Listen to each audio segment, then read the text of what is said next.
an election is not going to bring change. Change is going to be negotiated.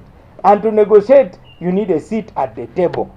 Dialogue is always an option to achieve results in a given situation. In Uganda's political journey, there have been dialogue to secure a common agenda. Because talks are not about beauty. It is about your capacity. President Museveni was recently nominated to carry the NRM flag for presidency as the party positions itself for the forthcoming general elections in 2026. The move seems to remain a position of perennial opposition in Uganda if the NRM party wins elections in 2026. It is an addiction. The people who drink, who smoke, they get addicted. I don't think Museveni thinks that there will be life when he's not a president, yet life will be there. Suspicious minds question the chances of the opposition also taking power from the NRM government. It's very easy.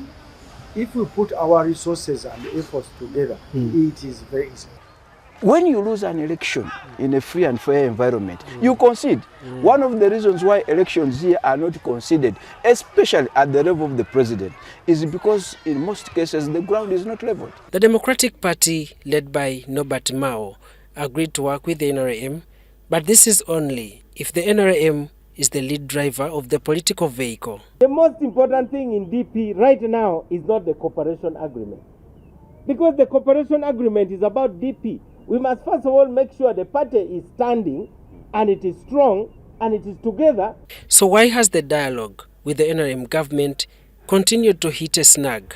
There is no political will on the side of the ruling government to dialogue.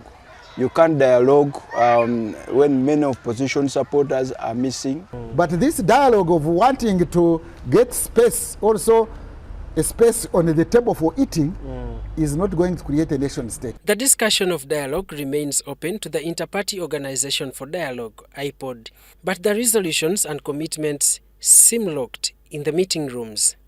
So even when you meet and agree and have commitments, when it comes to actual practice, it is completely different. So that becomes a very big challenge. So, what is the purpose of the national dialogue? The question is, why do we go into politics? We go into politics to make a contribution to make Uganda better.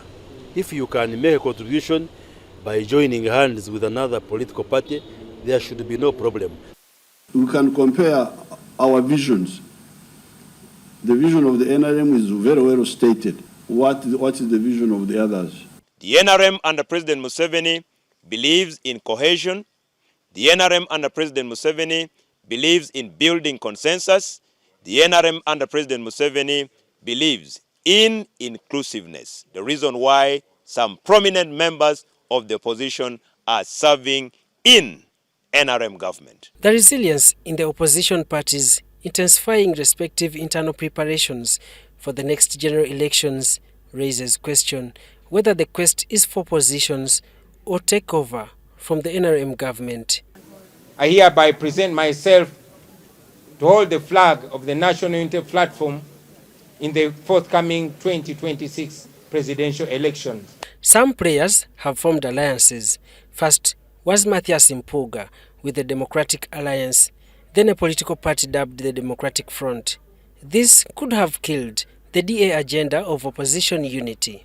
Our engagement with the ruling party, we want them to clearly inform the country how they view the transition. Second were the old students of the FDC and PFF who signed a pact to work together. The ingredients are yet to stand the test of time. We cannot judge ourselves. We have signed a cooperation agreement. If they think we are the same party, we respect the thinking and commentary of everybody. The electorate seems to be less concerned with ideology, but rather pragmatic solutions. This also seems to have distorted the quality of leadership in Uganda today. Because if you want to teach people ideology of your party, then you must have an opportunity to meet them, to engage them. But it's not possible. These events also pose questions for solutions on the type of government or its performance. The NRM under President Museveni goes on record as the first party in power in the post-independence history of Uganda to have introduced wealth creation initiatives for the people of Uganda. Despite the expectations, power remains with the citizens to choose the leadership the country desires.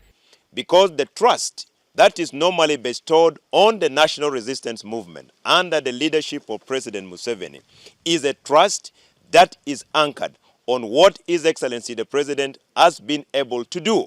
Daniel Mugoya, UBC News.